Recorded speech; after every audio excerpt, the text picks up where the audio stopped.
Yeah, we know E3 2016 was an interesting time. Microsoft announced a bunch of sequels for the Xbox One and new trailers for highly anticipated titles like The Scalebound. Electronic Arts unveiled a behind-the-scenes look at the Mass Effect Andromeda. Ubisoft even showcased some of the upcoming Assassin's Creed movie. Shame there were no sequels. Nintendo also had a little title called The Legend of Zelda: Breath to the Wild for its first broadcast, but obviously no one talked about that anymore.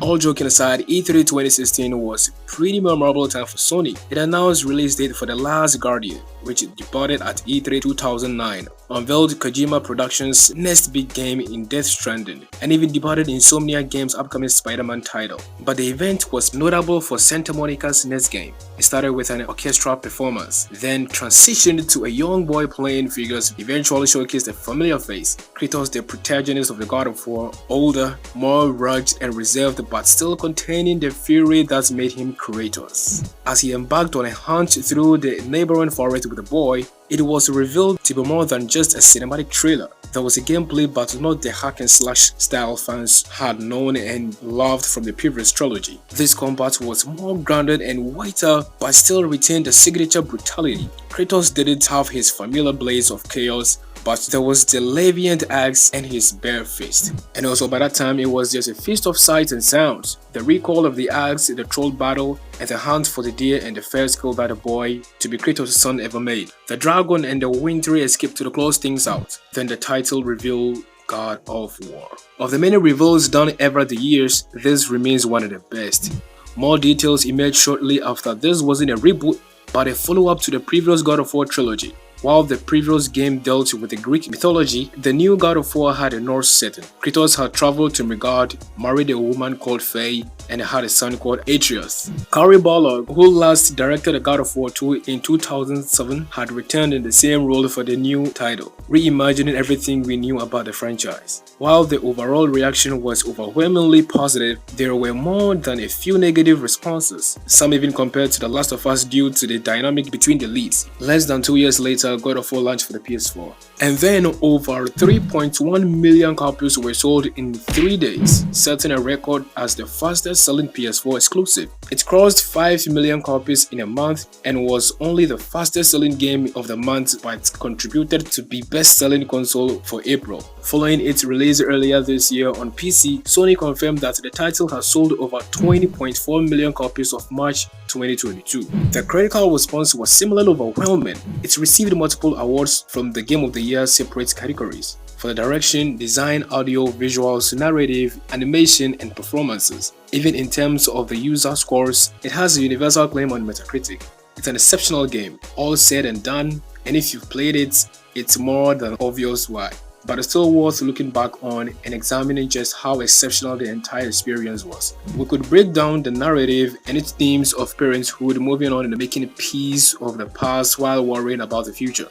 Or it's just memorable characters from the complex portrayal of Kratos and its cursed past desire to move forward to, and his son Atreus. With the new characters like Mimir, Faye, Baldo, and Jormungand make an impact in both subtle and explosive ways. The initial encounter with the Baldo is considered to be one of the best boss fights in gaming. And that's just the first. We could focus on the narrative with a single-take presentation style, immersing one in it even more than in previous titles. It remains inventive, but more than enough praise is due for the writing. Dialogue in the mythological title, especially one trying to subvert many of the things that we already know about the Norse myth while staying true to their essence, is a challenge. But the conversation in the God of War flows so naturally and so well. The dialogue enhances the interactions and the relationships, while the overall pacing is excellent. Then, the world design. Upon exiting the quiet forest they lived, Atreus and Kratos would explore the massive lake of the Nine before arriving at Tyr's temple to travel to the different realms. However, the surrounding areas were full of things to see,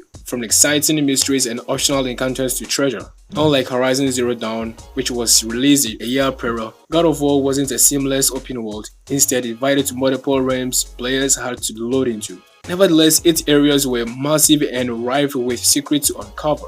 The fiery land of Muspelheim, with its trials and combat challenges, the treacherous mazes and the dangerous fog of Niflheim. Speaking of which, despite initial concerns about a more soul-like approach, the combat is fantastic. While easy to jump into, the incredible response, the potential for combos, juggles, cancels, and much more gave it much depth. There was also plenty of diversity in the terms of abilities, gear, enhancements, and much more, allowing one to find their playstyle. After all these years, the combat remains top-notch, even if the enemy and bosses variety could be a little better. Of course, God of War is built on moments, whether fighting a dragon for the first time, getting trounced by the Valkyrie, watching Atreus breathing downward spiral, or just gazing upon the Lake of the Nine in all of its glory. A final goodbye to Faye and morale on the wall depicting the future, a thunderous tease of things to come. Thus, the game definitely built these. Delivering more and more high quality moments over time is truly incredible. God of War Ragnarok is out on November 9th for PS4 and PS5, and it's touted as much bigger experience the development team initially envisioned. And the God of War Ragnarok, is to say that it's one of the most noteworthy games of the year would be an understatement. For all of its improvements, however, it's interesting to look back on its predecessor and the groundwork it's laid. It's still a top-notch title that could compete with today's best and instant classic that few can compare to.